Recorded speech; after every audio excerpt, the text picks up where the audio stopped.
Hey everybody, welcome to the Todd and Erin daily stream. It took you a minute there. I forgot the name of the show. We've been doing that for 2 years now. I know, I forgot. So anyway, I thought we should start off the show with some controversy. And this is where people will love or hate us, but we thought They usually hate us. We usually have a dialogue about this, and this is about the fairy forest up on the Mirror Lake Highway. Now, if you haven't been up to the Unitas and you haven't been to the fairy forest, you still probably have heard about it.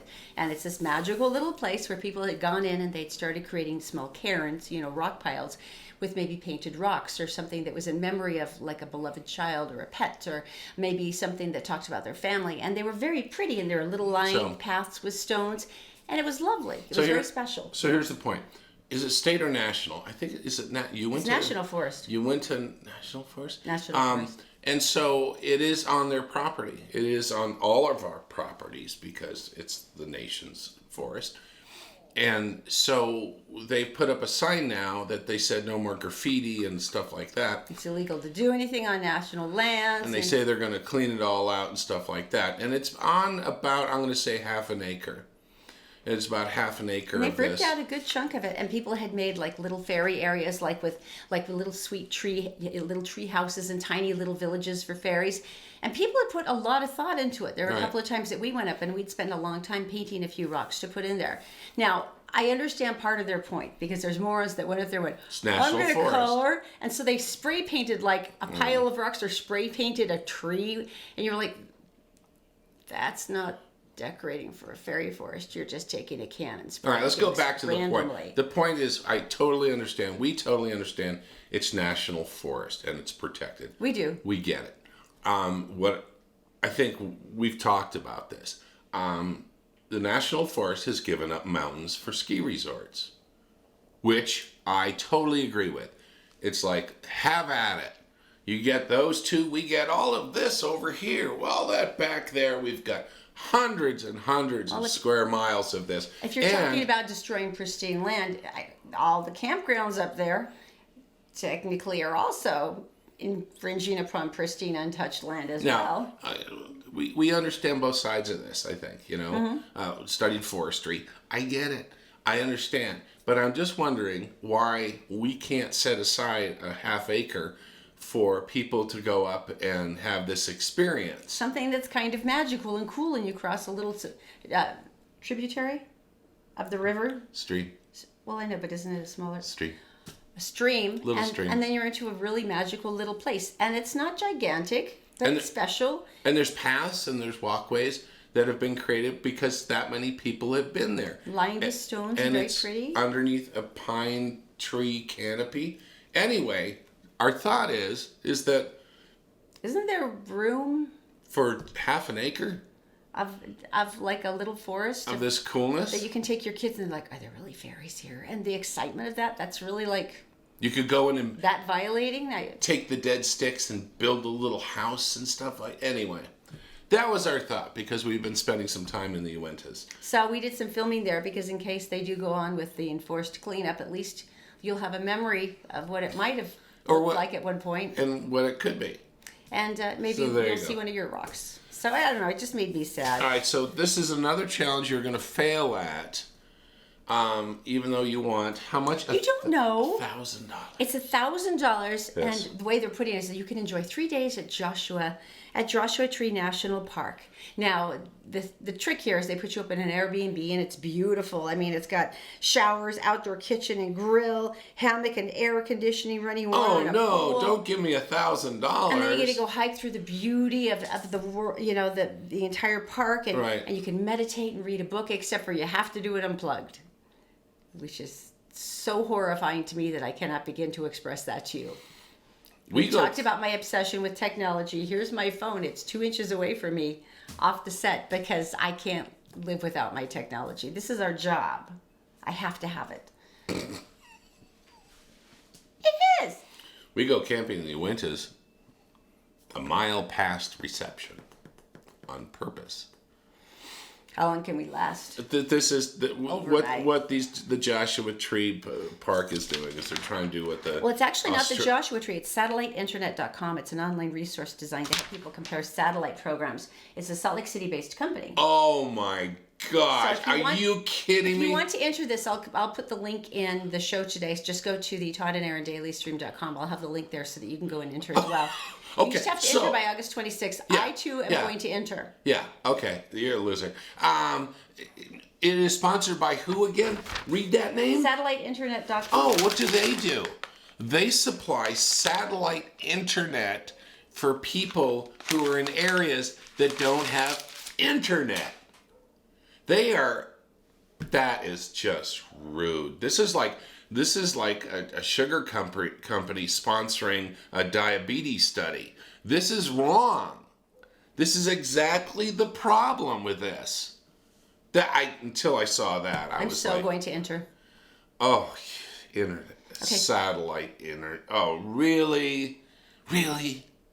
Now, traditionally, we don't talk about stuff like this on the show for a reason, because we want this to be a place that you come and you don't have to hear this stuff.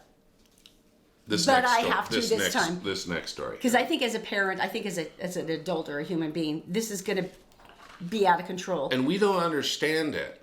This is why I'm angry. David Jackson, Logan, Utah man, he admitted to molesting 2 girls under the age of 10.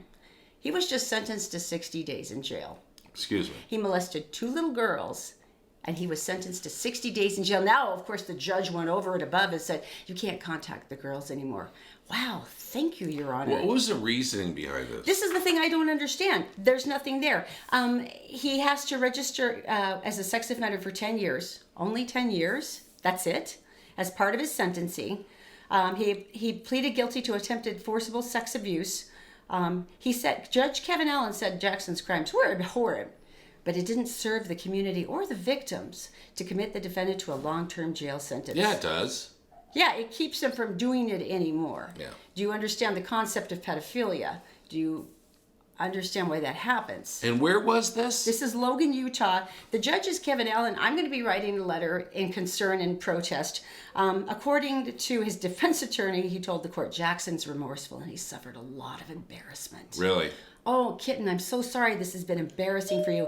He also said he's been using alcohol. I'll get that. Okay, go ahead. And he had been requesting just probation.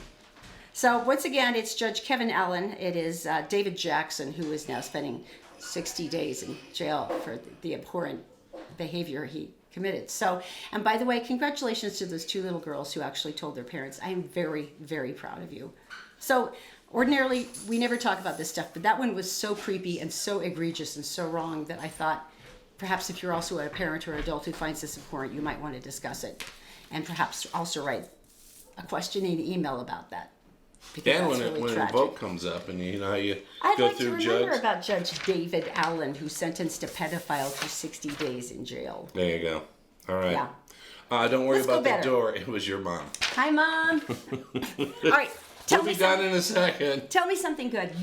Wait, before you do this. Our palates. Before you do this. Yes. Because now I'm this is August 1st. Mm-hmm. July, we did the AC challenge. Mm-hmm. The entire month without AC. 100-degree temperatures outside. And I want to know, because you wouldn't show me, tell me, how much money did we save in July from last year when we ran it? We opened our bill last July and it was $423, which sent me over the edge. Because that's like, are you kidding? This month? Yes. Through the month of July, and I know you suffered and I respect that, it was $212. Okay. So we saved over $200. I'm balancing now. Discomfort, 200. Discomfort. What about your spite-based satisfaction? There is some spite. Made our children suffer. The dog wasn't happy. Suffer. They got to go out to movies. We went swimming every day. We went up in the mountains. We stayed out of the house as Essentially, much as that was really, and that was the interesting thing. We actually ended up spending more time together, just somewhere else. And in the end, that's not a bad idea. No. Are we gonna do it in August? No. Okay. Let's just make a deal that we'll keep the thermostat at like 81. How's that? Our house was 82 degrees. Oh, no. Sometimes it got up to 86. entire month of July. Why do we do these things? Because we have no hobbies. No, we're spite-based, and we wanted to stick it to the man. All right. All right, let's move on to Tell Me Something Good, because this is wonderful. Let's cleanse our palate. This is pretty amazing. Stephen Midgley, this is back in April, he was driving on Gentile Street near Layton, and he saw a man standing up on the overpass on the outside of the chain link, and he went, oh my God. Oh, that's not good. Stopped his car, instantly ran up there. The man had literally just been about to let go, and he reached through the fence and grabbed his wrists. And he held on to him, and thank God he's a fairly strong gentleman, because I'm guessing if you've got a limp body on the other side that doesn't want to be held on to. That's really and thank God another couple of passers-by had called police, so the police were racing there, but he held on to this man and talked to him and said, you can't do this. You need to stay here. You can do this. And took a moment of incredible courage, and must have felt like an unimaginable amount of time. Imagine holding a limp body, trying to talk to him and inspire him over a freeway overpass. Cars whizzing underneath you. While you're waiting for a police officer to come and help you. And? So it was incredible. He was the only thing that kept this man from falling to the freeway, and he held on until they could get another couple of police officers there who also helped him. They were all leaning together, and they finally got the man rescued and off of there. But the cool thing about this, though, is the Layton City Police Department recognized his outstanding strength, bravery, and teamwork in saving this man's life, and he was given the Layton City Police Department's Life-Saving Award yesterday. Nice job. So, Stephen Midgley, you rock. And Thank you for being incredible. And I want to end the show with Tell Me Something Good. I like that. Tell me something good. All right? Because it was. It was nice. So we got to go visit with her mom, too. Okay, so coming up next week in honor of Chocolate Villa, who is an amazing new client. They've been working with women on executive retreats, and they've got one coming up in September. This is life-changing. So while we're talking about these amazing women and what they're going to do for your career and what they do for your life, we thought we could have a week of chocolate like we had a week of zucchini. Now, on the week of chocolate, I will be the one conducting all the baking instead of Todd and the disgusting zucchini. Really? So if you have any of your favorite recipes or anything that you want to offer, we would like to pick a couple of your chocolate recipes, and in return I will be giving you a Nothing Bundt Cakes chocolate and cream cheese frosting cake for your help. So you can do that by submitting them right here on Facebook, or you can go to thetoddanderindailystream.com and just submit them in the comment section. Thanks for watching. See you tomorrow on the Todd and Erin Daily Stream. Chocolate Week. Yeah. You don't like zucchini?